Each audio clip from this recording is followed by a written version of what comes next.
قل هل يستوي الذين يعلمون والذين لا يعلمون إنما يتذكر أولو الألباب.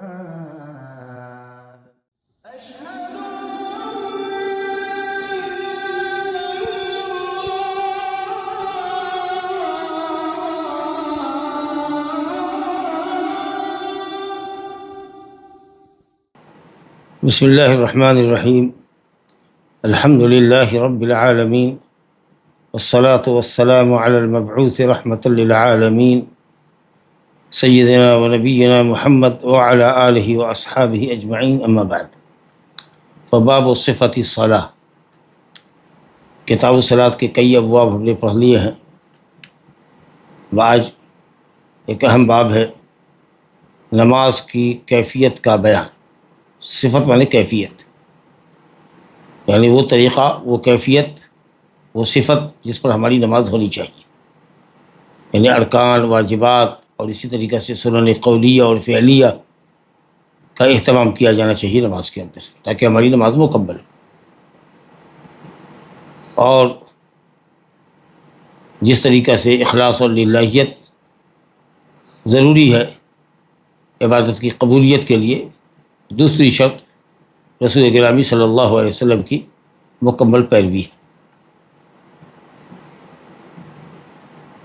نبی کریم صلی اللہ علیہ وسلم نے قول و فعل کے ذریعے امت کو نماز کا طریقہ سکھایا ہے، تمام تر عبادتیں سکھائی ہے، دین کا کوئی گوشہ مخفی نہیں چھوڑا، لیکن بطور خاص آپ صلی اللہ علیہ وسلم نے امت کو اقتداء پر ابھارتے ہوئے فرمایا صلو کما رأیتمونی اصلی، جیسا کہ صحیح بخاری میں مالک بن حویرث کی روایت ہے، ایسی نماز پڑھو جیسی مجھے نماز پڑھتے ہوئے دیکھتے ہو۔ چنانچہ صحابہ کرام رضوان اللہ علیہم اجمعین اس بات کے بڑے حریص تھے کہ نبی کریم صلی اللہ علیہ وسلم نماز کی کیفیت دریافت کریں، یا آپ کو نماز پڑھتے ہوئے دیکھتے تو آپ کی کیفیت کو بغور دیکھتے اور دوسروں سے نقل کرتے، دوسروں سے شیئر کرتے۔ یہ ٹھیک ہے کہ کسی ایک صحابی نے پوری نماز کا طریقہ تکبیر تحریمہ سے لے کر سلام تک پوری نماز فرائض و واجبات اور ارکان کے ساتھ، اسی طریقے سے سنن قولیہ اور فعلیہ کے ساتھ نقل نہیں کیا ہے، لیکن مجموعہ احادیث کو رکھ کر نماز کا مجموعہ طریقہ، مکمل طریقہ ہمارے سامنے الحمدللہ واضح ہے۔ لہذا بندے مکلف کو چاہیے کہ نبی صلی اللہ علیہ وسلم کے طریقے کی پیروی کرے، یہ اس کے قوی الایمان ہونے کی دلیل ہے، متبع سنت ہونے کی دلیل ہے، اور نبی صلی اللہ علیہ وسلم کو فالو کرنے کے نتیجے میں اس کی عبادت بھی مکمل ہوگی۔ لیکن افسوس کہ بہت سارے لوگ جہالت کی بنیاد پر یا سستی اور کاہلی کی بنیاد پر، اور اسی طریقے سے بہت سارے لوگ اپنے مسلکی تعصب کی بنیاد پر صحیح طریقے کو چھوڑنے کے سبب نماز کو اپنی ناقص کر بیٹھتے ہیں۔ مصنف علیہ رحمہ نے یہاں صفت الصلاۃ کے اندر بڑی اچھی ترتیب قائم کی ہے۔ پہلی نماز کا طریقہ بیان کیا ہے، قولی حدیث لائے ہیں، پھر وسیع صلاۃ کی حدیث، اور پھر اس کے بعد ابو حمید ساعدی رضی اللہ عنہ کی روایت لے کر کے آئے ہیں جو نبی صلی اللہ علیہ وسلم کی نماز کے طریقے کے بیان میں ہے، اور پھر اس کے بعد نماز کی بعض دیگر جزئیات اور تفصیلات کا، جیسے دعائے استفتاح وغیرہ کا، رفع الیدین وغیرہ کا ذکر کیا ہے۔ چنانچہ ہم پہلی حدیث آپ کے سامنے پڑھتے ہیں۔ عن ابی ہریرہ رضی اللہ عنہ ان النبی صلی اللہ علیہ وسلم قال اذا قمت الى الصلاة فاسبغ الوضوء ثم استقبل القبلة فكبر ثم اقرأ ما تيسر معك من القرآن ثم اركع حتى تطمئن راكعا ثم ارفع حتى تعتدل قائما ثم اسجد حتى تطمئن ساجدا ثم ارفع حتى تطمئن جالسا ثم اسجد حتى تطمئن ساجدا ثم فعل ذلك في صلاتك كلها، اخرجه السبعة واللفظ للبخاري ولابن ماجة بإسناد مسلم حتى تطمئن قائما، ومثله في حديث رفاعة عند أحمد وابن حبان، وفي لفظ لأحمد فأقم صلبك حتى ترجع العظام، وللنسائي وأبي داود من حديث رفاعة بن رافع إنها لن تتم صلاة أحدكم حتى يسبغ الوضوء كما أمره الله ثم يكبر الله ويحمده ويثني عليه، وفيها فإن كان معك قرآن فقرأ وإلا فاحمد الله وكبره وهلله ولأبي داود ثم اقرأ بأم القرآن وبما شاء الله ولابن حبان ثم بما شئت.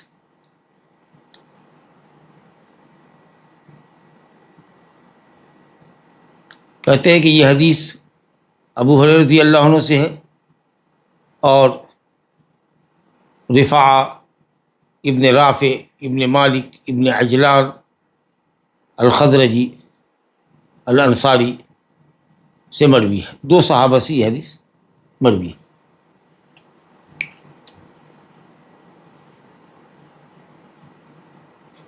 ابو ہریرہ کی جو حدیث انہوں نے ذکر کی ہے اس کو سبعہ نے احمد سمیت صحیحین مسند احمد صحیحین اور سنن اربعہ میں موجود ہے حدیث.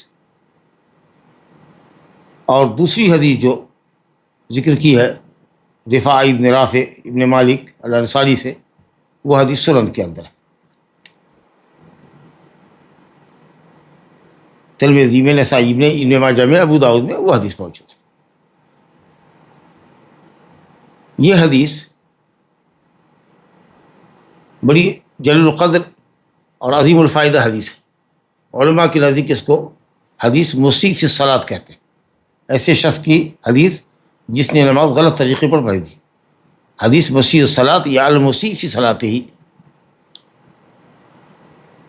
اور اس وجہ سے اس کی اہمیت ظاہر ہے کہ نبی کریم صلی اللہ علیہ وسلم کی نماز کے صفت سے متعلق، نبی صلی اللہ علیہ وسلم کی نماز کی صفت سے متعلق بہت سارے احکام پر یہ حدیث مشتمل ہے، جس کو آپ صلی اللہ علیہ وسلم نے اپنے قول سے بیان کیا ہے.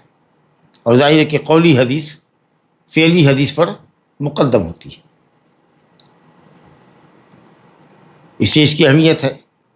اور یہ حدیث یا اس طرح کی جو حدیث جو نبی صلی اللہ علیہ وسلم کی نماز کے طریقے پر مشتمل ہے، وہ اللہ تعالیٰ کے قول وَأَقِیمُوا الصَّلَاةَ، نماز قائم کرو، یا صلوا کما رأیتمونی اصلی کے اندر جو اجمال ہے اس اجمال کو دور کرتی ہے، یا اس اجمال کا بیان کرتی ہے کہ نماز کیسے پڑھو، نماز کیسے قائم کرو، جیسے کہ نبی کریم صلی اللہ علیہ وسلم نے اپنے قول و فعل سے بیان کیا ہے یا صحابہ نے نقل کیا ہے.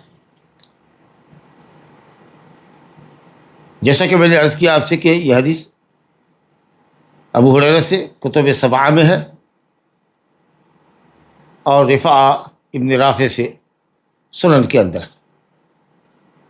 دونوں حدیث کی کئی طرق ہیں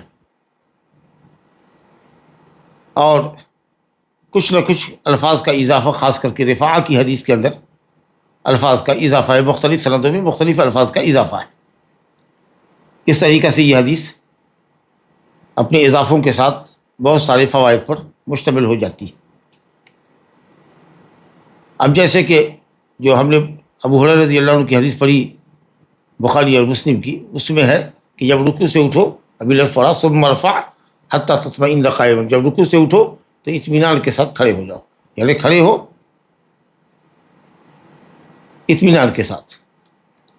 اور اس کو ابن ماجہ میں جو آیا، جو حدیث وہاں آئی ہے بخاری مسلم میں آئی ہے، اس میں ہے حتی تعتدل قائما، یہاں تک کہ سیدھے کھڑے ہو جاؤ، اعتدال کے ساتھ، یعنی سیدھے کھڑے ہو جاؤ کہ پیٹھ کی ہر ہڈی برابر ہو جائے، اپنی جگہ پہ آ جائے، جس کو ابن ماجہ میں حتی تطمئن قائما سے ذکر کیا کہ اطمینان کی حد تک، صرف یہ نہیں کہ کھڑے ہوئے اور پھر فوراً جھکے، بلکہ کھڑے ہو کر کے تھوڑا سا اطمینان کیا، اس کے بعد جھکے. تو تطمئن اطمینان کے اندر اعتدال سے زیادہ معنی کے اندر وسعت پائی جا رہی ہے. اطمینان کا مطلب یہ ہوا کہ اطمینان، کھڑے ہوئے سیدھے، پیٹھ کی ہڈی سیدھی ہوئی اور اطمینان بھی ہوا. اور ایک یہ ہے کہ سیدھے کھڑے ہوئے اور فوراً گرے، تالے کھڑے ہو کر کے اطمینان کرو، ربنا ولک الحمد، یا اس کے آگے بھی جو کچھ جملے ہیں اس کو پڑھو. تو یہ لفظ تطمئنوں کا یا تطمئن حتی تطمئن قائما کا لفظ ابن ماجہ میں آیا ہے، جیسا کہ حافظ ابن حجر نے یہ اضافہ ذکر کیا. اور کہتے ہیں کہ جو رفاعہ کی حدیث ہے وہ اس اعتبار سے بھی اہم ہو جاتی ہے کہ صاحب یہ حدیث خلاد بن رافع کا واقعہ نقل کر رہی ہے. رفاعہ جو ہے وہ خلاد کے بھائی تھے، انہی کے بھائی مسیء صلاۃ جنہوں نے غلط طریقے پر نماز پڑھی. تو رفاعہ ابن رافع ابن مالک انصاری رضی اللہ عنہ اس مجلس سے موجود تھے. جہاں نبی صلی اللہ علیہ وسلم نے بار بار ان کے بھائی خلاد بن رافع کی نماز کو پلٹایا تھا یا پلٹانے کا حکم فرمایا تھا. تو اس لیے رفاع نے گویا کہ اس واقعے کو، اس قصے کو بہت اچھی طریقے سے ضبط کیا ہے، پختہ طریقے. اور ان کی روایتوں میں کئی الفاظ آئے ہیں جن کا حافظ رحمۃ اللہ علیہ نے بعض اضافوں کا ذکر بھی کیا ہے. اب آئیے الفاظ کی تشریح میں آتے ہیں. کہا اذا قمت الی الصلاۃ، جب نماز کے لیے کھڑے ہوں. اذا قمت خطاب کس کو ہے؟ مسیح صلاۃ کو، جس نے غلط طریقے سے نماز پڑھی تھی، یعنی خلاد بن رافع، کہ جب تم نماز کے لیے کھڑے ہو. اصل میں حافظ ابن حجر رحمۃ اللہ علیہ نے شروع کی کلمات کو، اول حدیث کو حذف کر دیا ہے، اور جہاں سے نبی صلی اللہ علیہ وسلم نے طریقہ نماز کا بتایا ہے اس کو نقل کیا ہے. لیکن اول حدیث اس طرح سے ہے کہ نبی کریم صلی اللہ علیہ وسلم مسجد میں داخل ہوئے، پھر ایک شخص داخل ہوا، وہی خلاد بن رافع، اور انہوں نے نماز پڑھی، تحیۃ المسجد رہی ہوگی. پھر وہ آئے اور انہوں نے نبی صلی اللہ علیہ وسلم کو سلام کیا. آپ نے سلام کا جواب دیا اور کہا ارجع فصلی فإنک لم تصل، پلٹو، جاؤ پلٹو، نماز پڑھو دوبارہ، کیونکہ تم نے نماز نہیں پڑھی یا تمہاری نماز نہیں ہوئی. پھر وہ گئے، نماز پڑھی، دوبارہ سے لوٹے، سلام کیا علیہ السلام پر، آپ نے جواب دیا. بعض روایت میں ہے کہ آپ نے جواب دیا، رد علیہ، اور کہا ارجع فصلی فإنک لم تصل. پھر وہی جملہ، جاؤ پلٹو، نماز دوبارہ سے پڑھو، دوبارہ ادا کرو، تم نے نماز نہیں پڑھی. ایسا 3 مرتبہ ہوا. 3 مرتبہ نماز جب انہوں نے دہرائی، پھر بھی نبی کریم صلی اللہ علیہ وسلم نے تیسری مرتبہ پڑھنے کے بعد بھی کہا کہ نماز پلٹاؤ. تب اس نے کہا خلاد نے والذی بعثک بالحق ما احسن غیرہ، اس اللہ کی قسم جس نے آپ کو حق کے ساتھ نبی بنا کر بھیجا ہے، میں اس سے بہتر نماز نہیں پڑھ سکتا، آپ مجھے نماز کا طریقہ سکھائیے. تو آپ نے فرمایا اذا قمت الی الصلاۃ. اب یہاں سے حافظ ابن حجر نے حدیث کو ذکر کیا. اگر کوئی یہ پوچھے کہ آپ نے کیوں 3 مرتبہ پلٹایا اس شخص کو، پہلی مرتبہ کے بعد آپ بتا دیتے، تو اس کا جواب یہ ہے کہ آپ نے یہ چاہا کہ یہ آدمی اپنی غلطی پر خود مطلع ہو. بار بار پلٹائے اس لیے کہ اگر غلطی کر رہا ہے، بھول چک ہو رہی ہے اس سے، تو آدمی سوچے گا کہ کہاں مجھ سے غلطی ہو رہی ہے، تو اپنی غلطی کو خود سدھار لے گا اگر واقف ہے نماز کے طریقے سے تو. اور اگر ناواقف ہے تو پھر وہ خود پوچھے گا کہ رسول اللہ مجھے تو ایسی نماز پڑھنے آتی ہے، آپ مجھے بتائیے کہ کیسے مجھے پڑھنی ہے. تو اب اگر سائل کوئی سوال کرے اور اس کے بعد جواب دیا جائے تو سائل جواب کو قبول کرتا ہے، اور وہ بات ہمیشہ اس کے ذہن میں یا دیر تک کم سے کم محفوظ رہتی ہے، کیونکہ اس نے سوال خود کیا تھا. تو بہرحال یہ نہیں سمجھنا چاہیے کہ آپ نے 3 مرتبہ اس کو کہا نماز پلٹانے کے لیے، یہ بطور سزا کے تھا، بلکہ اس لیے تاکہ غلطی متحقق ہو جائے کہ یہ غلطی نسیاناً ہو رہی ہے یا یہ کہ اس شخص کو نماز کا طریقہ ہی معلوم نہیں. اس کے بعد آپ نے فرمایا کہ دیکھو جب نماز کے لیے کھڑے ہو، یعنی نماز کا ارادہ کرو، تو پہلے وضو کرو. ظاہر ہے کہ وضو اگر نہیں ہو تو وضو شرط ہے نماز کے لیے، اس کے بغیر تو نماز ہوگی ہی نہیں. فاسبغ الوضوء، اور اسباغ ہم وضو کے باب میں پڑھ چکے ہیں. اسبغ یسبغ، اسباغ کہتے ہیں اتمام کو. مکمل وضو کرو. مکمل وضو کا مطلب کہ جو بھی اعضاء ہے دھونے والے، اور ایک عضو ہے سر مسح کے لیے، کان کے لیے، تو جو حد بندی ہے اعضاء کی، مغسولہ کی یا ممسوح کی، سر کی، پوری حد بندی کا لحاظ کیا جائے، کوئی جگہ خشک نہ رہے. مثلا اگر چہرہ دھونا ہے تو چہرے کی جو حد ہے کہ بال کے اگنے کی جگہ سے لے کر کے ٹھڈی کے نیچے تک، اور دونوں کان کے لو کے درمیان کی جگہ، اسی طریقہ سے تمام جو اعضاء ہیں اور جن کی جو حد بندی کی گئی. اور اسباغ کا مطلب انقاء بھی ہوتا ہے، صفائی کے ساتھ، جی، کہ اور وہ 3 مرتبہ اگر دھوئے آدمی تو مکمل وضو ہوتا ہے، اسباغ وضو یعنی اکمالی وضو. 3 مرتبہ اگر ہو جائے تو اس طریقے سے رگڑ رگڑ کے آدمی دھوئے گا تو گرد میل بھی اعضاء سے دور ہو جائے گی. تو اسباغ کا مطلب مکمل وضو، یا یہ ہے کہ مکمل وضو کے ساتھ ساتھ صفائی کے ساتھ بھی. اور اس کے بعد آپ نے فرمایا فاسبغ الوضوء ثم استقبل القبلہ، پھر قبلے کا استقبال کرو. قبلے کا استقبال ہی نماز کے لیے شرط ہے. اس کے بعد فکبر، اور تکبیر کو کبر، تکبیر کو تکبیر کہتے ہیں اللہ اکبر کو. اور طبرانی میں روایت ہے قل اللہ اکبر، اس سے معلوم یہ ہوا کہ تکبیر تحریمہ اللہ اکبر ہے.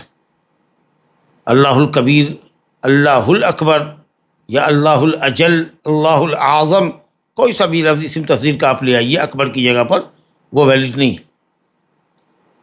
حنفیہ کے نزدیک ہے کہ کوئی بھی ایسا لفظ آئی جو اللہ کی کبریائی اور عظمت پر دلالت کرتا ہے، آپ اس سے نماز شروع کر سکتے ہیں. کہا نہیں، غلط ہے یہ قول. کہا فکبر، یقول اللہ اکبر، یا کہا ثم استقبل القبلہ، یا نبی صلی اللہ علیہ وسلم جب نماز شروع کرتے کبر اللہ یا قال اللہ اکبر، پوری وضاحت ہے. تو اس لیے مسنون الفاظ کو بدلنے کا حق نہیں ہے ہمیں. ثم استقبل القبلہ کا قبلہ کا استقبال کرو، فکبر، وہ تکبیر کو. پھر جب تکبیر کہہ لیا تو کہا گیا ثم اقرأ ما تیسر معک من القرآن. ابو ہریرہ کی جتنی روایت آئی ہے اس کے اندر یہی ہے کہ جو قرآن سے تم کو آسان ہو، یعنی جس کا پڑھنا تمہارے لیے آسان ہو اس کو پڑھو. یہ حدیث کا یہ ٹکڑا ہے، یہ حنفیہ کا اس سے استدلال ہے کہ مطلق قرأت فرض ہے اور سورہ فاتحہ کی قرأت واجب ہے. یعنی اگر کوئی شخص قل هو اللہ پڑھے لیکن سورہ فاتحہ نہ پڑھے تو ان کی نماز ہو جائے گی ناقص ہوگی. جبکہ آپ جانتے ہیں کہ جماہیر امت یہ کہتی ہے کہ سورہ فاتحہ کے بغیر نماز ہوتی ہی نہیں. اگر قرآن سے کچھ یاد ہے تو سورہ فاتحہ پڑھنا ضروری ہے. سورہ فاتحہ اگر یاد نہ ہو، کوئی آیت یاد ہے، کوئی اور صورت یاد ہے، نہ آتینا یاد ہے، لیکن سورہ فاتحہ نہیں یاد کر پاتا ہے، یا سورہ فاتحہ بفرض محال کہہ رہے ہیں، حالانکہ ایسا ممکن نہیں ہے، لیکن بفرض محال سورہ فاتحہ اس کی زبان پہ نہیں چڑھتی ہے، کوئی دوسری صورت ہے، تب کہیں گے ثم اقرأ ما تیسر. چلو سورہ فاتحہ نہیں پڑھ سکتے ہو، اس پر قادر نہیں ہو، تو جو قرآن سے تم کو آسان ہے وہ پڑھ لو. ورنہ سورہ فاتحہ ہے تو سورہ فاتحہ ہی پڑھنا متعین ہے، جیسا کہ حدیث آئے گی. اور ہم جانتے ہیں عبادہ بن ثابت رضی اللہ عنہ کی متواتر روایت ہے لا صلاۃ الا بفاتحۃ الکتاب، بغیر سورہ فاتحہ کی نماز نہیں. تو ثم اقرأ ما تیسر معک من القرآن یہ اس شخص کے لیے ہے جو سورہ فاتحہ پڑھنے پر قادر نہ ہو، یا پھر سورہ فاتحہ پڑھنے کے بعد قرآن سے جتنا کچھ یاد ہو آسان ہو وہ تم پڑھو، امام ہو تو یا مقتدی ہو تو سری نماز میں، اور جہری میں تو امام کی قرأت کو سنتا ہے سورہ فاتحہ کے علاوہ. اور ابھی حدیث نیچے آئے گی رفاعہ کی ابو داؤد اور نسائی کے حوالے سے کہ اگر وہ بھی یاد نہیں ہے، قرآن سے کچھ نہیں جانتے ہو، تو اللہ اکبر الحمدللہ لا الہ الا اللہ اکبر، اللہ اکبر لا الہ الا اللہ اکبر، لا الہ الا اللہ سبحان اللہ الحمدللہ لا الہ الا اللہ اللہ اکبر، اسی طرح کے کلمات پڑھ کر کے آدمی رکوع کر لے، قیام ہو جائے گا اس کا، اگر کچھ بھی اس کو یاد نہ ہو تو. بہرحال پھر معاملے کی طرف پلٹتے ہیں. اب پہلے حدیث کا بھی ترجمہ کر رہے تھے. کہا چلو قرآن جب ہو گیا، قرأت ہو گئی، قیام ہو گیا، ثم ارکع حتی تطمئن راکعا، تو پھر رکوع کرو یہاں تک کہ اطمینان کے ساتھ رکوع کرو. اطمینان کے ساتھ رکوع کرو کا مطلب یہ حدیث میں آئے گا کہ اقیم صلبک، اطمینان سے کرو، یعنی حدیث ہے کہ پیٹھ اور کمر وغیرہ ایک دم برابر لیول میں ہو، کمر پیٹھ سر سب برابر لیول میں. لم یشخص راسہ ولم یصوب، نہ سر اونچا کرو، پیٹھ برابر ہے اور صرف سر اونچا ہوا ہے، اوپر اٹھا ہوا ہے، اور نہیں سر کو بہت نیچے کر لو، سب لیول میں ہونا چاہیے. اور اس کے بعد اطمینان کے ساتھ جب رکوع ہو جائے ثم ارفع حتی تعتدل قائما، پھر اٹھو یہاں تک کہ اعتدال کے ساتھ سیدھے کھڑے ہو جاؤ. یعنی ریڑھ کی جو ہڈی ہے آپ کی گردن سے لے کر کے جو ریڑھ کی ہڈی ہے کمر تک، وہ ہڈی ایک دم سیدھی ہو جائے، اس کی ہر جو جوڑ ہے، کڑیاں ہیں، ہر کڑی اپنی جگہ پہ آ جائے، جس کو ابن ماجہ میں کہا گیا حتی تطمئن قائما، پورے طور پر اطمینان کر لو، نہ صرف یہ کہ سیدھے کھڑے ہو بلکہ اطمینان کے ساتھ کھڑے ہو. ثم اسجد، پھر سجدے میں جاؤ یہاں تک کہ اطمینان کے ساتھ سجدہ کرو، کہ تفصیل حدیث میں آ رہی ہے کہ صاحب ناک اور پیشانی کو زمین پر ٹکاؤ، دونوں ہاتھ ہو جن کی انگلیاں ملی ہوئی ہو، پھیلی ہوئی نہ ہو، نہ مٹھی بدھی ہوئی ہو، کہنی الگ ہو زمین سے، پہلو سے الگ ہو، پیٹ رانٹ سے الگ ہو، زانو پر پیٹ کا بھاڑ نہ ہو، پیٹ کا وزن زانو پر نہ دے، زانو کو پنڈلی سے سٹا کے رکھے، ہر عضو ایک دوسرے سے متمیز ہو. تو دو ناک اور پیشانی ایک عضو، دو ہاتھ، دو گھٹنے، دو قدم، اس طریقے سے، اور انگلیاں قبلے کی طرف مڑی ہوئی ہیں. سجدہ اطمینان سے کرو. ثم ارفع حتی تطمئن جالسا، پھر سر کو اٹھاؤ اطمینان کے ساتھ بیٹھو، نہ ایسا جیسا لوگوں کو دیکھتے ہیں آپ کے جھکے اٹھے، ابھی پیٹھ سیدھی نہیں ہوئی کہ سجدے میں گرے، سجدے سے اٹھے ابھی اطمینان سے بیٹھے نہیں تھے، پیٹھ سیدھی نہیں ہوئی تھی کہ دوسرے سجدے میں گرے۔ آپ نے کہا کہ اطمینان سے بیٹھو، پھر دوسرا سجدہ کرو، یہاں تک کہ اطمینان سے سجدہ کرو۔ ایک رکعت کی کیفیت آپ نے بتائی قول کے ذریعے، قولی حدیث ہوئی۔ ثم فعل ذلك فی صلاتک کلھا، پھر تم اسی طریقہ سے اپنی پوری نماز میں کرو۔ پوری نماز کا ہوتا ہے کہ بقیہ رکعتوں میں، ایک رکعت تو ہم نے بتا دی، اگر 2 رکعت والی نماز ہے تو دوسری رکعت میں بھی یہی کیفیت ہونی چاہیے، سوائے تکبیر تحریمہ کی کہ وہ نہیں ہوگی، اور 3 رکعت والی ہے تو ایسے ہی، 4 رکعت والی ہے تو ایسے ہی، یعنی بقیہ جو رکعتیں ہیں اس میں اسی طریقوں کو فالو کرو۔ یا یہ ہے کہ آئندہ جب نماز پڑھنا تو تمام نمازوں کے اندر اسی طریقوں کو فالو اپ کرو۔ یہ حدیث ہوئی۔ 7 نے اس کو ذکر کیا ہے، احمد، بخاری مسلم اور سنن 4۔ کہتے ہیں لفظ یہاں جو نقل کیا ہے بخاری کا، ابن ماجہ میں مسلم کی سند سے ہے، حالانکہ جو سند ذکر کی ہے ابن ماجہ نے وہ وہی ہے جو بخاری مسلم کی سند ہے، تو صحیحین کی سند پر ابن ماجہ نے ذکر کیا، اس میں حتیٰ تعتدل قائما کی جگہ پر حتیٰ تطمئن قائما، جیسا کہ میں نے بتایا کہ لفظ اطمینان میں یہ اعتدال سے زیادہ وسعت ہے کہ سیدھے کھڑے بھی ہو اور اطمینان سے کھڑے۔ کہتے ہیں کہ اسی کی طرح حدیث، جو حدیث ابو ہریرہ کی ہم نے پڑھی، اسی طرح کی حدیث رفاع بھی ہے احمد کے نزدیک اور ابن ماجہ میں، ابن حبان میں۔ کہتے ہیں لفظ احمد میں ہے کہ فاقم صلبک حتیٰ ترجع الاحسان، یعنی رفاع کی حدیث جو احمد اور ابن حبان میں ہے اس میں بھی اطمینان کے ساتھ رکوع کے بعد کھڑے ہونا ہے، اور احمد میں اس قدر اضافہ ہے کہ اپنی پیٹھ کی ہڈی کو سیدھی کرو، یہاں تک کہ ہڈیاں، یعنی وہ جو ریڑھ کی ہڈی ہے جس کو فقار کہتے ہیں، وہ ہڈی اپنی جگہ پر لوٹ جائے، سیدھی ہڈی ہو جائے۔ کہتے ہیں کہ نسائی میں اور ابو داؤد میں جو رفاع کی روایت ہے اس کے اندر کچھ یہ لفظ بھی ہے، انھا لن تتم صلاۃ احدکم، تم میں سے کسی کی نماز مکمل نہیں ہوتی، پوری نہیں ہوتی، یہاں تک کہ وہ نماز، یہاں تک کہ وضو عمدہ طریقے پر کرے، اس باغ وضو کرے جیسا کہ اللہ نے حکم دیا ہے، یعنی قرآن اور حدیث، کیونکہ قرآن بھی اللہ کا حکم ہے اور حدیث بھی اللہ ہی کا حکم ہے، تو حدیث اور قرآن میں جو وضو کا طریقہ ہے اس طریقے کے مطابق وضو ہونا چاہیے۔ پھر اللہ کی تکبیر کرو، ثم یکبر اللہ، پھر اللہ کی بڑائی بیان کرو، یعنی اللہ اکبر کہو جیسا کہ گفتگو آئی، اور بندہ اللہ کی تعریف کرے، پھر حمد و ثنا کرے۔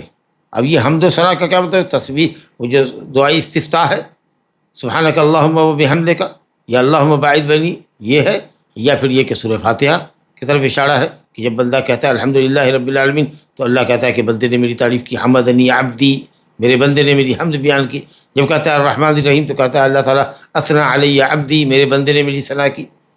بہرحال دونوں احتمال ہے کہ یہ سورہ فاتحہ کی طرف اشارہ ہے یا یہ کہ ثنا کے کلمے کی طرف اشارہ ہے۔ چلیے، اب یہ جو بخاری شریف کے اندر جو اجمال تھا کہ قرآن سے جو کچھ تم کو یاد ہو اس کو پڑھو، جی کہتے ہیں کہ نسائی میں روایت جو آئی ہے اس کے اندر آپ نے فرمایا فَإِنْ كَانَ مَعَكَ قُرْآنٌ فَقْرَأْ، اگر تم کو قرآن کچھ یاد ہے تو اس کو پڑھو، ورنہ اللہ کی تحمید، تکبیر اور تحلیل بیان کرو، الحمدللہ، اللہ اکبر، لا الہ الا اللہ پڑھو۔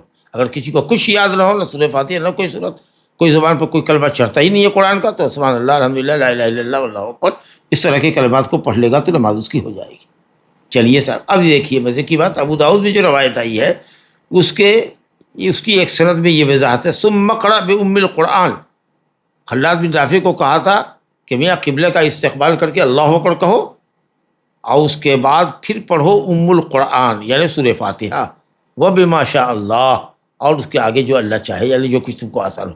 یہاں بالکل واضح ہو گیا کہ بعض سند میں اس کے سورہ فاتحہ کا ذکر ہے، اور سورہ فاتحہ کی رکنیت کی حدیثیں بھی آئی ہے، اس لیے وہ بات آئی کہ اقرأ ما تیسر معک من القرآن سے مراد سورہ فاتحہ ہے، جیسا کہ ابو داؤد کی سند میں واضح ہے۔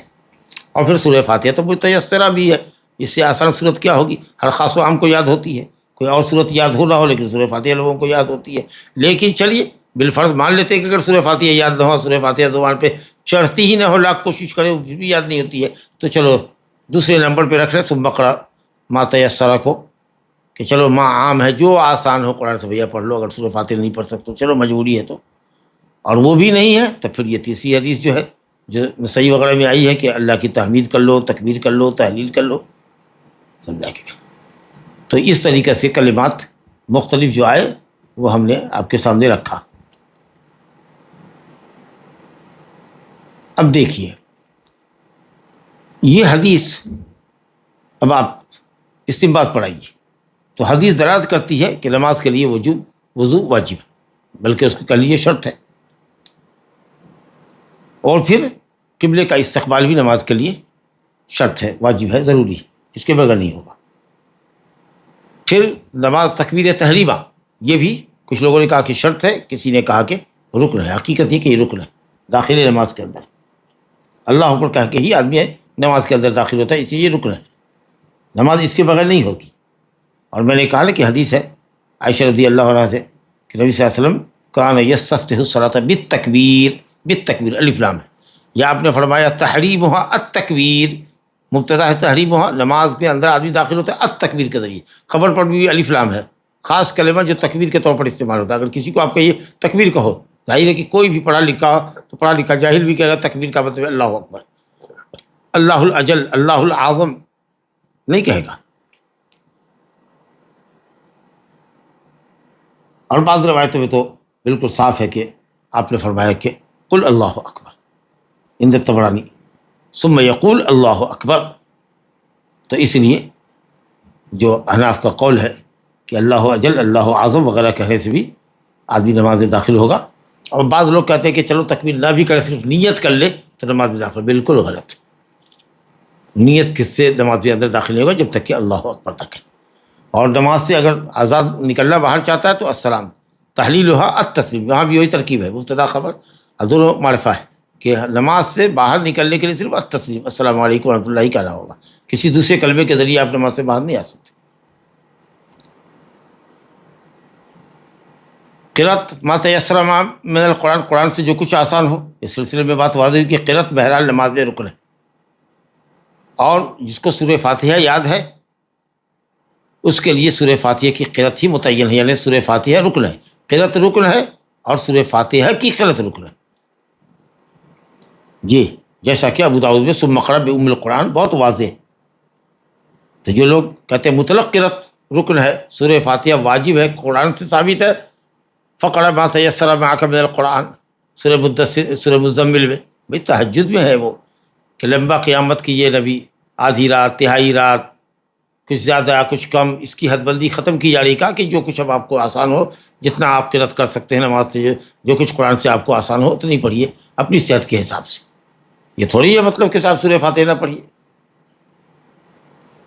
تو وہاں اس آیت سے دلیل پکڑتے ہیں، اور پھر اس حدیث سے کہ دیکھو صحیح میں آیا ہے اقرأ ما تیسر معک من القرآن، الحدیث یفسر بعضها بعضا، حدیثیں ایک دوسرے کی تفسیر کرتی ہے، وضاحت کرتی ہے، تو تمام سندوں کو جب رکھیں گے تو بات سامنے آ جائے گی کہ سورہ فاتحہ مراد ہے۔ اور جیسا کہ میں نے کہا کہ سورہ فاتحہ سے آسان چیز کیا ہو سکتی ہے، عام مسلمانوں کو یہ یاد ہے، اور یا پھر اس کلمے کو محمول کر لے سورہ فاتحہ سے زائد کی قرأت کے اوپر۔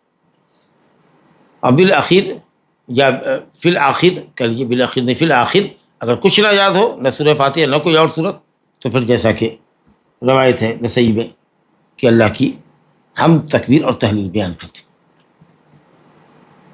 اس میں اس حدیث سے یہ بھی معلوم ہوا کہ رکوع واجب ہے، یعنی رکوع قیام ہے، رکوع رکن صلاۃ ہے۔ رکن اور واجب میں فرق پہلے بھی ہوتا ہے کہ واجب وہ ہوتا ہے کہ اگر آدمی اس کو ابداً چھوڑے گا تو نماز باطل ہو جائے گی، لیکن اگر سہون چھوڑ دے تو پھر یہ ہے کہ صاحب سجدہ سہو کافی ہوگا، لیکن رکن اگر سہون بھی چھوڑے گا تو اس کو دوبارہ پورا کرنا ہوگا، اور اگر نہیں کرے گا تو پھر وہ رکعت باطل ہو جائے گی۔ سہون بھی چھوڑے گا تو اس کو وہ پلٹانا پڑے گی، وہ رکعت پلٹانی پڑے گی۔ تو یہ رکن ہے، رکوع کرنا، رکوع سے اٹھنا، اور اتنی دیر تک کہ پیٹھ کی ہڈی سیدھی ہو جائے۔ سجدہ دو سجدہ ہے، اور دونوں کے درمیان بیٹھنا بھی رکن ہے، یہ سارے ارکان ہیں۔ وہ اس لیے کہ نبی کریم صلی اللہ علیہ وسلم نے مسیء فی الصلاۃ کو کہا تھا ارجع فصلی فانک لم تصلی، یہی جمہور کا مسلک ہے، مالکیہ، شافعیہ، حنابلہ، ظاہریہ، تمام محدثین، حتیٰ کہ حنفیہ میں امام ابو یوسف بھی کہتے ہیں کہ اعتدال اور اطمینان کے ساتھ نماز پڑھنا رکن نماز ہے، نہیں تو نماز نہیں ہوگی۔ اور امام ابو حنیفہ اور امام محمد رحمہ اللہ یہ کہتے ہیں کہ صاحب اعتدال اور اطمینان واجب ہے، لیکن اگر صرف رکوع اور سجدہ کر لے، محض جھک جائے، کمر جھکا دے، الانحناء تھوڑا جھک جائے، اور سجدے کا مطلب لغت میں کہتے ہیں کہ لغت میں سجدہ کہتے ہیں پیشانی کو زمین پر ٹیک دینا، گویا لغوی رکوع اور لغوی سجدہ، یعنی رکوع اور سجدے کا جو لغت عربی میں معنی ہے وہ کر دے تو ہو جائے گا۔ ارے بابا لغت کیا کی نماز نہیں پڑھنی ہے آپ کو کہ رکوع اور سجدے کا معنی لغت کیا دیتا ہے؟ آپ کو شریعت کی نماز پڑھنی ہے، محمد صلی اللہ علیہ وسلم کی نماز پڑھنی ہے، اور جب تک وہ اطمینان کے ساتھ نہیں ہوگی نماز نہیں ہوگی۔ اللہ تعالیٰ جزائے خیر دے۔ امام ابو یوسف نے اور امام طحاوی جو متعصب حنفی عالم شمار کیے جاتے ہیں، انہوں نے بھی یہاں پر ابو حنیفہ کا ساتھ نہیں دیا ہے اور کہا ہے کہ اعتدال اور اطمینان کے ساتھ نماز ادا کرنا یہ رکن نماز ہے، ورنہ نماز باطل ہو جائے گی۔ وَرْكَعُوا وَاسْجُدُوا کی اطلاق سے دلیل پکڑتے کہ اللہ نے مطلق کا رکوع سجدہ تھا، رکوع سجدہ کر لے جیسے بھی ہو جائے گا، لیکن حدیث کی روشنی میں اطمینان کی بات جو ہو رہی ہے اس کو واجب پر محمول کر لیں کہ ناقص ہوگی نماز پر باطل نہیں ہوگی۔ ہم کہتے ہیں باطل ہوگی کیونکہ صریح اور قوی دلیل ہمارے پاس ہے، نص سے صریح ہے کہ آپ نے فرمایا ارجع فصلی فإنک لم تصلی، تمہاری نماز ہی نہیں ہوئی۔ اور ابو قتادہ رضی اللہ عنہ سے ایک روایت مسلم میں ہے کہ آپ نے فرمایا کہ صاحب نماز کا چور، سب سے بڑا چور وہ ہے جو نماز میں چوری کرتا ہے، اسوأ الناس صلاۃ قتل، چوری میں سب سے برا شخص، جو چوری کے اعتبار سے سب سے برا شخص ہے وہ ہے الذی یسرق من صلاۃ، جو اپنی نماز میں چوری کرتا۔ لوگوں نے کہا یا رسول اللہ نماز میں کیسے کوئی چوری کرتا ہے؟ کہ لا یتم رکوعها وسجودها، نماز کا رکوع اور سجدہ صحیح نہیں کرتا، یا رکوع اور میں اپنی پیٹھ کو سیدھی نہیں کرتا، سجدے سے اٹھا پیٹھ سیدھی نہیں ہوئی کہ سجدے میں جھک گیا۔ تو آیت کریمہ جو حنفیہ کے دل وَرْكَعُوا وَاسْجُدُوا یہ مطلق ہے جس کو سنت نے واضح کیا ہے، یا مجمل ہے جس کو سنت نے واضح کیا ہے۔ نبی کریم صلی اللہ علیہ وسلم نے رکوع اور سجدے کا طریقہ اپنے قول اور فعل سے واضح کیا، اس لیے یہی متعین ہے۔ اب اطمینان کا کیا مطلب ہے؟ اطمینان ہو جائے، یا اطمینان کا کوئی ضابطہ بھی ہے کتنی دیر تک آدمی رکے؟ تو اہل علم نے کہا کہ کم سے کم ایک مرتبہ جو سبحان ربی العظیم اطمینان کے ساتھ کہنا واجب ہے، اتنی دیر تک رہ جائے۔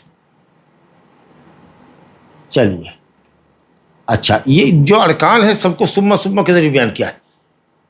اذا اردت الصلاۃ یا اذا قمت للصلاۃ یا الی الصلاۃ کبر، ثم اقرأ، ثم ارکع، ثم ارفع، ثم اسجد، ثم ارفع حتی تطمئن جالسا، ثم اسجد، یہ سب ثم ترتیب کے لیے آتا ہے۔ اگر کوئی اس نماز کی ترتیب کے خلاف کرے، سجدہ پہلے کر لے اس کے بعد رکوع کر لے، یا پہلے رکوع کر لے اس کے بعد قیام کر لے، نماز باطل ہوگی، کیونکہ اس ترتیب کے خلاف ہے جو ترتیب نبی صلی اللہ علیہ وسلم نے سکھائی ہے۔ علی کل حال جو کچھ اس حدیث کے اندر ہے بیان کیا گیا ہے وہ سب واجب ہے، کیونکہ اسی کو ترک کرنے پر نماز باطل ہوگی اگر قصداً آدمی چھوڑتا ہے یا جاہلاً ناواقف ہے تو۔ لیکن اس کا یہ مطلب نہیں کہ تمام واجبات کو اس حدیث سے بیان کیا ہے، بہت سے دوسری واجبات ہے، تحیات ہے، درود ہے، تشہد اخیرہ ہے، رکوع سجدے کی جو تسبیحات ہے ان کا ذکر نہیں آیا ہے۔ تو اس لیے اتنی بات تو ہے کہ اس حدیث میں خلاد بن رافع کی روایت میں یا رفاع بن رافع کی روایت کے اندر خلاد جو موصیف صلاۃ ہے جو کچھ بیان کیا گیا وہ وجوب پر دلیل ہے، اور اس کے ساتھ ساتھ جو دوسری حدیثوں کے اندر امر کے صیغے کے ساتھ آیا ہے اور کوئی قرینہ نہیں ہے جس کو وجوب سے ندب کی طرف پھیرنے والا ہو، تو وہ تمام چیزیں واجب ہے، جن کو ہم انشاءاللہ تعالیٰ آئندہ مزید نماز کے طریقوں کے بیان میں پڑھیں گے۔ ایک حدیث اور ہے نبی صلی اللہ علیہ وسلم کے نماز کے طریقے کے تعلق سے، اور ایک اور حدیث بھی آئے گی حضرت عائشہ رضی اللہ عنہ کی، تو یہ دوسری حدیث ہے، یہ بھی بڑی عظیم الشان حدیث ہے، جلیل القدر حدیث ہے، ابو حمید ساعدی رضی اللہ عنہ سے، وعن ابی حمید الساعدی رضی اللہ عنہ قال رأيت النبي صلى الله عليه وسلم إذا كبر جعل يديه حذو منكبيه وإذا ركع أمكن يديه من ركبتيه ثم حصر ظهره فإذا رفع رأسه استوى حتى يعود كل فقار مكانه فإذا سجد وضع يديه غير مفترش ولا قابضهما واستقبل بأطراف أصابع رجليه القبلة وإذا جلس في الركعتين جلس على رجله اليسرى ونصب اليمنى وإذا جلس في الركعة الأخيرة قدم رجله اليسرى ونصب الأخرى وقعد على مقعدته، أخرجه البخاري۔ ابو حمید بن سعد الانصاری الخزرجی الساعدی، بنو ساعدہ خزرج کا ایک بڑا قبیلہ ہے، یہ ابو حمید اپنی کنیہ سے مشہور ہے، ابو حمید ساعدی، ابو حمید بن سعد الساعدی، الانصاری الخزرجی. نام میں اختلاف ہے، کسی نے کہا کہ ابو حمید کا نام منذر تھا، کسی نے کہا کہ عبد الرحمن تھا. بہرحال یہ حدیث جیسا کہ میں نے کہا کہ اس میں بھی نبی کریم صلی اللہ علیہ وسلم کی نماز کی کیفیت بہت ہی دقیق طریقے پر، دقت کے ساتھ، بہت باریکی کے ساتھ بیان کی گئی ہے، اور قول سے بیان وصف کیا گیا ہے، اور ابو حمید نے پریکٹیکلی نماز پڑھ کے بتائی ہے کہ انہوں نے کیسے نبی صلی اللہ علیہ وسلم کو نماز پڑھتے ہوئے دیکھا. بہت سے فوائد اس حدیث کے اندر بھی ہم کو ملیں گے. اور یہاں انہوں نے کہا کہ 10 صحابہ کی موجودگی میں، تو ایک تو خود ہی تھے ابو حمید، ان کے علاوہ 9 دیگر موجود تھے. جی اصل میں یہ ہے کہ بخاری میں حدیث جو آئی ہے اور ابو داؤد وغیرہ میں، اس میں کہتے ہیں کہ محمد بن عمرو بن عطا کہتے ہیں کہ وہ نبی کریم صلی اللہ علیہ وسلم کے صحابہ کے درمیان بیٹھے ہوئے تھے، نماز نبوی کا ذکر چلا تو ابو حمید ساعدی رضی اللہ عنہ نے کہا کہ میں تم سب سے زیادہ اچھے طریقے پر نماز پڑھنا جانتا ہوں، یا نماز کا طریقہ مجھے معلوم ہے. تو لوگوں نے کہا بتائیے، چنانچہ انہوں نے نماز پڑھ کے دکھا دی. اور وہاں جلیل القدر صحابہ موجود تھے، ابو اسید ساعدی تھے، سہل بن سعد الساعدی تھے، محمد بن مسلمہ انصاری تھے، ابو ہریرہ تھے، ابو حمید ساعدی تھے جو خود راوی ہیں، اور بھی دیگر تھے. فرمایا ابو حمید نے جب نماز پڑھی یہ طریقہ بتایا تو کہا اذا کبر جعل یدیہ حذو منکبہ. نبی کریم صلی اللہ علیہ وسلم نے جب تکبیر کہا اذا کبر یعنی اللہ اکبر، یہی تکبیر تحریمہ، تو جعل یدیہ اے رفع یدیہ، دونوں ہاتھ کو اٹھایا کہاں تک؟ حذو منکبہ. حذو کہتے ہیں بالمقابل کو، یعنی موڈھا کے درمیان، یہ جو موڈھا ہے گردن اور کندھے سے جو لگی ہوئی یہ جگہ جس کو کندھا کہتے ہیں، یہ موڈھا، اس کے برابر میں سیدھ میں ہونا چاہیے. انگلیوں کا اوپری سرا یہاں ہونا چاہیے، یہ کیفیت ہے. اب کچھ لوگ ہاتھ باندھے ہوئے ہیں، ذرا سا کیا سینے کے بھی نیچے کرتے ہیں، کچھ لوگ سینے تک کرتے ہیں. اور طریقہ کیا ہے؟ حذو منکبہ، یہاں تک. اوائل بھی جھوٹ کرواتے ہیں حتیٰ یحاذی بہما فرو و اذنیہ، یہ کان کی جو لو ہے اس کے برابر ہوتے ہیں. یہ نہیں ہوتا کہ انگوٹھا کان کی جڑ میں لگاتے، اس کے برابر سیدھے میں ہوتا، کان کی جڑ چھوتے ایسا نہیں ہے. امام شافعی کہتے ہیں کہ کندھے کے پاس رکھو اس مونڈے، یہ کلائی کی اس جوڑ کو، تاکہ انگلیوں کا سرا جو اوپری سرا ہے وہ کان کی لو کے برابر آ جائے. تو یہ اچھی تطبیق ہے، لیکن اکثر حدیثیں جو ہے حذو منکبہ کے، مونڈے کے برابر ہے، اس طرح سے اٹھانا چاہیے. حذو منکبہ، حذو منکبہ مقابل منکبہ، مونڈے کے برابر لاؤ، کندھے کے برابر. اس کے بعد کہتے تھے وَإِذَا رَكَعَ، جب رکوع کرتے أَمْكَنَ يَدَيْهِ مِنْ رُكْبَتَيْهِ، تو دونوں ہاتھوں کو گھٹنے پر گاڑتے. اور ابو داؤد کی روایت میں ہے کہ كَأَنَّهُ قَابِضٌ عَلَيْهِمَا، گویا کہ جیسے کہ گھٹنوں کو پکڑے ہوئے گاڑتے اور انگلیوں سے گھٹنے کو پکڑتے. اور ابو داؤد میں وَوَتَّرَ يَدَيْهِ، اور اپنے ہاتھ کو قوس کی طرح بناتے، کمان کی طریقے سے جو ٹیڑھی ہوتی ہے، یعنی ایک دم سپاٹے سے نہیں ہوتا کہ ہاتھ پہلو سے لگے ہوئے، بلکہ ایسے گاڑتے ہاتھ کو گھٹنے پر. اور یہ جو ہوتا ہے یہ جیسے آپ دیکھ رہے ہیں میرا ہاتھ جو ٹیڑھا ہے یہ کمان کے طریقے سے ہوتا ہے، پہلو سے لگا ہوا نہیں ہوتا، لیکن اس قدر بھی نہ ہو زیادہ کہ آپ دوسرے کے لیے باعث اذیت بنیں. پہلو سے اپنے ہاتھ کو الگ رکھیں ممکن حد تک. اپنے سر کو لم یصب راسہ، اپنے سر کو آپ نے بہت جھکایا نہیں، ولم یقنعہ، اور نہیں آپ نے اس کو اٹھایا، یعنی سر برابر ہوتا، پیٹھ کے برابر ہوتا، نہ سر اٹھا ہوتا نہ سر جھکا ہوتا، برابر رکھتے. ثم حسر ظہرہ، یعنی پیٹھ کو موڑتے اور لمبا کرتے، ایسے نہیں کرتے ایسے کہ یہ بیچ کا حصہ ابھرا ہوا ہو، بلکہ ایک دم سیدھا اسٹریٹ رکھتے. پیٹھ آپ کا اسٹریٹ ہوتا، یہ کمر، یہ پیٹھ اور یہ سر سب ایک لیول میں ہوتا. اور اس کے بعد جب سر اٹھاتے تو اتنی دیر تک کھڑے رہتے، سمع اللہ لمن اللہ سمع اللہ لمن حمدہ کہتے ہوئے اٹھتے، رفع الیدین حذو منکبہ کرتے، ربنا ولک الحمد کرتے، یہاں تک کہ فقار جو ریڑھ کی ہڈی ہے وہ اپنی جگہ پر پلٹ آتی، گردن اور ریڑھ کی جو ہڈی ہے پیٹھ کی وہ سیدھی ہو جاتی. جب سجدے میں جاتے تو ہاتھ کو بچھاتے نہیں، غیر مفترش، ذراع ہے، یہ جو ذراع ہے، یہ جو کلائی کا جوڑ ہے اور یہ جو کہنی ہے، اس کے بیچ کا جو حصہ یہ ذراع ہے، یہ زمین پر ایسے نہیں بچھاتے، بلکہ کہنی کو زمین سے اٹھا کے رکھتے، اور نہیں اس کو بالکل سٹا کے پہلو میں رکھتے، الگ رکھتے. انگلیوں کو بالکل پھیلاتے بھی نہیں، مٹھی بھی نہیں باندھتے، انگلیاں لگی ہوتی، قبلہ رخ پہ ہوتی. اور جیسا کہ سنا آپ نے کہ پاؤں کی انگلیاں بھی ممکن حد تک قبلہ کی طرف مڑی ہوئی ہوں ایسے. اور اس کے بعد سجدہ کر کے جب اٹھتے تو قعد علی مقعدتہ، قبر کا حصہ جو نیچے والا ہوتا ہے اس کو مقعد کہتے ہیں، یعنی سرین پر مائی سرین کے اوپر بیٹھتے، پاؤں کو ایسے موڑتے اور اس کے اوپر یعنی پاؤں کا جو اوپری حصہ ہے، یہ پاؤں ہے ہمارا، اس کو ایسے کر دیتے، اندر والا حصہ اوپر ہوتا اور اوپر والا حصہ نیچے ہوتا، اور اس کے اوپر بیٹھتے اور پاؤں کو ایسے موڑا ہوا ہے، اس کے اوپر بیٹھے ہوئے ہیں اور داہنا پیر ایسے گاڑے ہوئے ہیں اور انگلی قبلہ کی طرف. وقعد علی مقعدتہ، یہ حدیث آپ نے سن لی جو الفاظ آئے. سجدہ کرتے تو دونوں ہاتھ کو پھیلاتے، بہت زیادہ پھیلاتے یعنی پورا زمین پر نہیں ڈالتے اور نہ ہی اس کو سکیر کے رکھتے. انگلیوں کا رخ، پاؤں کی انگلیوں کا رخ قبلہ کی طرف کرتے. 2 رکعت میں جب بیٹھتے تحیات میں تو بائیں پیر پر بیٹھتے، داہنے کو گاڑتے. اور کہا وَإِذَا جَلَسَ فِي الرَّكَعَةِ الْأَخِيرَةِ، اور جب آخری رکعت میں بیٹھتے یعنی آخری تحیات میں، اس کا مطلب کہ انہوں نے 2 تحیات والی نماز پڑھی تھی، تو قدم رجلہ الیسریٰ، اپنے بائیں پیر کو آگے بڑھا دیتے.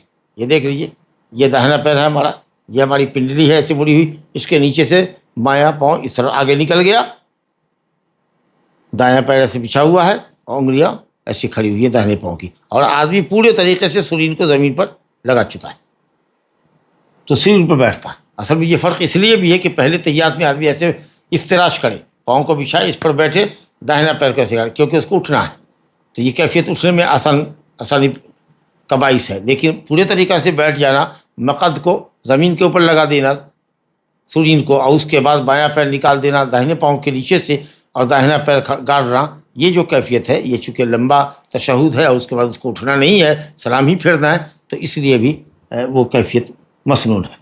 آخری تشہد کے اندر لا الہ الا اللہ وقعد علی مقعدتہ، اور آخری تشہد میں پاؤں کو داہنے پاؤں کے نیچے سے نکال دیتے، بایاں پیر کو سرین پر بیٹھتے اور داہنے پیر کو کھڑا کر دیتے، یعنی گاڑتے، انگلیوں کو کھڑا کر دیتے. اخرجہ البخاری. تو یہ سب الفاظ کی آپ نے تشریح سنی. بہرحال حدیث رفع الیدین کی مشروعیت پر دلالت کرتی ہے. تکبیر تحریمہ کا یہاں پر ذکر ہے، لیکن ابن عمر رضی اللہ عنہ کی حدیث آنے والی ہے آگے کہ وہ کئی دوسرے مقامات پر بھی رکوع میں جاتے وقت، رکوع سے اٹھتے وقت، اور اسی طریقے سے 2 رکعت کے بعد جب تیسری رکعت کے لیے اٹھتے تو آپ رفع الیدین کرتے. انشاءاللہ وہ اپنے مقام پر حدیث آئے گی. اور کہا کہ منکبین تک ہونا چاہیے، لیکن کبھی کبھار فرو اور ذرا تک بھی اگر ہو جائے تو کوئی حد نہیں، دونوں سنت پر عمل کرنا چاہیے، لیکن زیادہ اسی حد تک. لا الہ الا اللہ. اس حدیث کے اندر ہے کہ یکبر اذا کبر جعل، جب تکبیر کہتے تو ہاتھ اٹھاتے یا ہاتھ کو اٹھاتے، تو پہلے تکبیر کہہ لے، اللہ، ایسے کھڑا ہے ابھی، اللہ اکبر، یا پہلے ہاتھ اٹھا لے باندھ لے، اس کے بعد اللہ اکبر، ہاتھ باندھ رہا ہے اللہ اکبر، یا یہ ہے کہ اللہ اکبر رفع الیدین موڈے تک اور تکبیر ساتھ ہو. تینوں طرح کے الفاظ آئے. کہیں پڑھے اذا کبر جعل، مالک بن حویرث کی حدیث میں ہے کہ کبر ثم رفع یدیہ، تکبیر کہہ لیا پھر ہاتھ کو اٹھایا. اور ابن عمر کی روایت میں ہے کہ فرفع یدیہ حین یکبر، بخاری مسلم کی روایت ہے ابن عمر کی کہ میں نے نبی صلی اللہ علیہ وسلم کو دیکھا تکبیر سے نماز آپ نے شروع کی، فرفع یدیہ حین کبر، حین جس وقت آپ ہاتھ تکبیر کرتے اسی وقت ہاتھ اٹھاتے. اور ابو حمید کی روایت میں ہے ابو داؤد کے اندر کہ رسول اللہ صلی اللہ علیہ وسلم جب نماز کے لیے کھڑے ہوتے تو یرفع یدیہ، پہلے ہاتھ کو موٹے کے برابر کر لیتے، ثم یکبر، پھر تکبیر کہتے. تو کہیں تکبیر پہلے ہے، کہیں ہاتھ اٹھانا پہلے ہے، کہیں دونوں میں مقارنہ ہے کہ تکبیر اور ہاتھ اٹھانا دونوں ساتھ ساتھ ہو. تو معلوم یہ ہوتا ہے واللہ عالم کہ اس عمل میں آپ کو اختیار ہے، تینوں طریقے میں جو طریقہ ہو وہ آپ کریں، لیکن انشاءاللہ افضل یہ ہے کہ تکبیر اور رفع الیدین دونوں ساتھ ہو. اور جیسے ہی تکبیر ختم ہو اس وقت آپ کی نیت بن چکی ہونی چاہیے، ہاتھ پہ ہاتھ پڑ جانا چاہیے. بہرحال جو رکوع کی کیفیت ہمارے سامنے آئی ہے اس کو حدیثوں کی روشنی میں جب دیکھ رہے ہیں ابو حمید ساعدی کی روایت میں، تو سمجھ میں آتا ہے کہ اس کا طریقہ یہ ہوگا رکوع کا کہ ہماری دونوں ہتھیلی گھٹنے کے اوپر گڑی ہوئی ہو، جیسے کہ ہم گھٹنے کو پکڑے ہوئے. دوسرا طریقہ یہ کہ ہماری پیٹھ سیدھی ہونی چاہیے، پھیلی ہونی چاہیے، نہ کہ کمان کے طریقے سے ٹیڑھی ہو. اور تیسرا یہ کہ سر ہمارا پیٹھ کے سیدھ میں ہو، برابر میں ہو، یہ نہیں کہ سر جھکا ہوا ہو یا سر اٹھا ہوا ہو، سر پیٹھ برابر ہو. اور چوتھی بات یہ ہے کہ ہاتھ جو ہے ہمارا وہ ہمارے پہلو سے الگ ہو. الحمدللہ. اور پھر جب آدمی اٹھے سمیع اللہ لمن حمدہ کہتا ہوا تو قیام، اٹھنا اور رفع الیدین ساتھ ہونا چاہیے. تکبیر کہتے ہوئے آدمی ہاتھ کو اٹھائے یہاں تک کہ سیدھا کھڑا ہو جائے اور ہر ہڈی اس کی اپنی جگہ پر لوٹ جائے. معلوم ہوا کہ رکوع سے اٹھنے میں اطمینان اور سجدے کے درمیان جھکنے میں اطمینان، جیسا کہ ہم موصی فی الصلاۃ کی حدیث پڑھ کر آ چکے. پھر اسی حدیث میں ابو حمید ساعدی کی روایت میں ہمیں سجدے کا طریقہ معلوم ہوا. ابو داؤد میں جو روایت آئی ہے اس کے اندر بہت واضح ہے. ابو حمید ساعدی کی روایت کے میں بھی کئی طرق اور کئی اسناد ہیں اور ماشاءاللہ سب میں کچھ نہ کچھ الفاظ کا اضافہ ہے. ثم سجدہ، پھر سجدہ جب کیا تو امکن انفہ و جبہتہ، آپ نے پیشانی اور ناک دونوں کو زمین کے اوپر ٹکایا، دونوں مل کر کے ایک عزم ہے. اور ہاتھ کو پہلو سے الگ رکھا. سجدے کے اندر بھی ہاتھ پہلو سے چپکا ہوا نہیں ہونا چاہیے. اور ہتھیلی کو رکھا موڈھے کے برابر. یہ نہیں کہ صاحب سر کے برابر کچھ لوگ رکھتے ہیں، چہرہ رکھتے ہیں ہتھیلیوں کے برابر. نہیں، ہاتھ پیچھے ہونی چاہیے، چہرہ آگے ہونا چاہیے. آپ کا جو ہاتھ ہو وہ آپ کے موڈھے کے برابر، تب جا کر کے سنت کے مطابق سجدہ ہوگا. یہ سب ابو حمید کے الفاظ ہیں جو ابو داؤد میں آئے. معلوم یہ ہوا کہ زمین پر ہاتھ کو، ہتھیلی کو پھیلانا ہے اور انگلیوں کو لگا کر کے، ایک دوسرے سے لگا کر کے، پھیلا کے نہیں، قبلے کی طرف رخ کرنا. اور کہنی اور کلائی کے درمیان کی جو جگہ ہے اس کو زمین پر بچھانا نہیں ہے. حدیث میں آئے گا کہ اس کو کتے سے تشبیہ دیا گیا کہ اس طریقے سے نہ آدمی اپنے ہاتھ کو لگائے کم بساط الکلب یا کا بساط السبع، درندے کے مانند، کیونکہ درندہ جو بیٹھتا ہے وہ اپنی اگلی دونوں ٹانگوں کو زمین پر پھیلا کے بیٹھتا ہے، پورے ہاتھ کو زمین پہ لگاتا ہے، اگلی جو ٹانگ اس کی ہاتھ کہلاتی ہے. لا الہ الا اللہ. تو ذراع کو پھیلا نہیں بلکہ اس کو اٹھائے، پہلو کو ہٹا کے رکھے، پیٹ کو جیسا کہ میں نے کہا ران سے الگ رکھے، ران کو، تھائی کو آدمی وہ اپنے پنڈلی سے الگ رکھے اور اپنے پاؤں کی انگلیوں کو قبلہ کے رخ کری. لیکن اس قدر ہاتھ نہ پھیلائے سجدے کے اندر کہ دوسرے بغل کے ساتھی کو، نمازی کو تکلیف ہو، گنجائش کی حد تک. اچھا، تشہد میں بیٹھنے کا طریقہ بتایا کہ پہلے تشہد کے اندر افتراش ہوگا. بائیں پیر کو ایسے موڑیں گے، نچلا حصہ اوپر اور اوپر والا حصہ نیچے رکھیں گے، اس کے اوپر بیٹھیں گے اور داہنے پیر کو ایسا گاڑیں گے کہ انگلیوں کا رخ قبلہ کی طرف ہو. اس کو افتراش کہتے ہیں اور یہی کیفیت دو سجدے کے درمیان بھی ہوگی. لیکن آخری تشہد کے اندر جو کیفیت ہوگی اس کو تورک کہتے ہیں کہ آدمی سرین کے بل بیٹھے اور داہنے پیر کے نیچے سے بائیں پیر کو باہر نکالے اور داہنے پیر کو گاڑ دے اطمینان کے ساتھ.